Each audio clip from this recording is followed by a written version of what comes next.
शुरू करें। सभी पत्रकार बंधुओं को नमस्कार। एक बहुत ही बड़ा भ्रष्टाचार मध्य प्रदेश की सरकार का सामने आया है और ये भ्रष्टाचार किसी सामान्य जांच में सामने नहीं आया, सीएजी के ऑडिट में सामने आया है।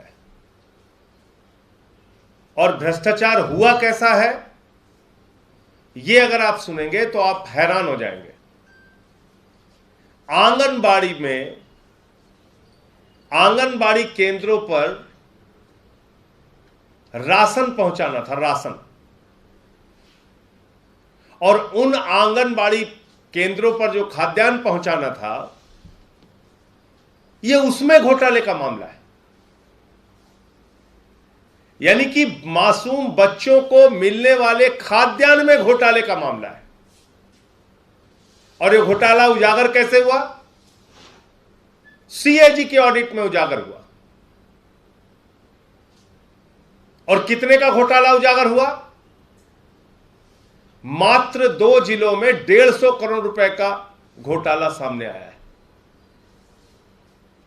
अगर करीब करीब आप 50 जिले हैं उसको आप देखेंगे तो करीब करीब 7,500 करोड़ रुपए का घोटाला। और घोटाला क्या है? स्कूटर के नंबर से,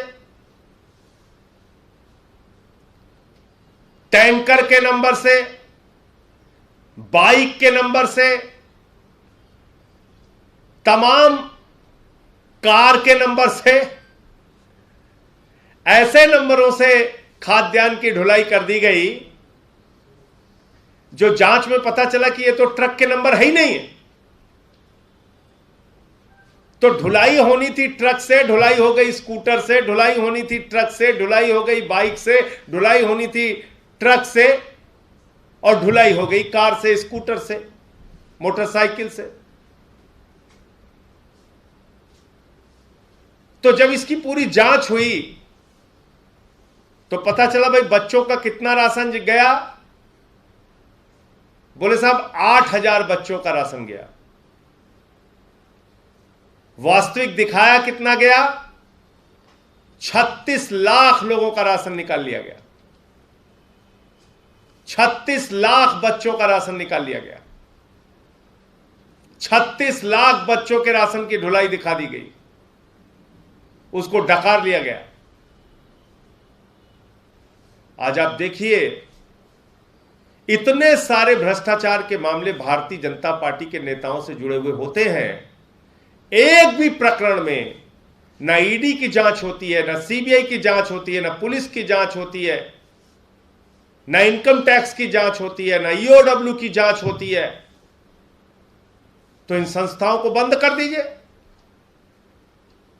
और अगर आपको कार्रवाई अपने लोगों पे नहीं करनी है, अगर वो भ्रष्टाचार किसी बीजेपी के मुख्यमंत्री से जुड़ा हुआ है या ऐसे व्यक्ति से जुड़ा हुआ है जो बीजेपी में शामिल हो रहा है और उस पर कोई कार्रवाई नहीं करनी है, तो ये संस्थाएं किस लिए बनी है? ये CBI, ED, income tax department किस लिए है?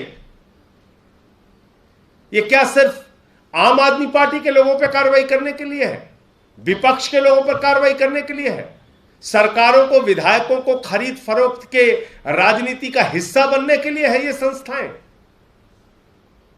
तो हम ये मांग करते हैं कि मध्य प्रदेश के मुख्यमंत्री शिवराज सिंह के खिलाफ ईडी और सीबीआई की जांच तत्काल शुरू होनी चाहिए और उनको अपने पद से इस्तीफा देना चाहिए, क्योंकि ये कोई सामान्य भ्रष्टाचार का मामला नहीं है, हजारों करोड़ के राशन घोटाले का मामला है।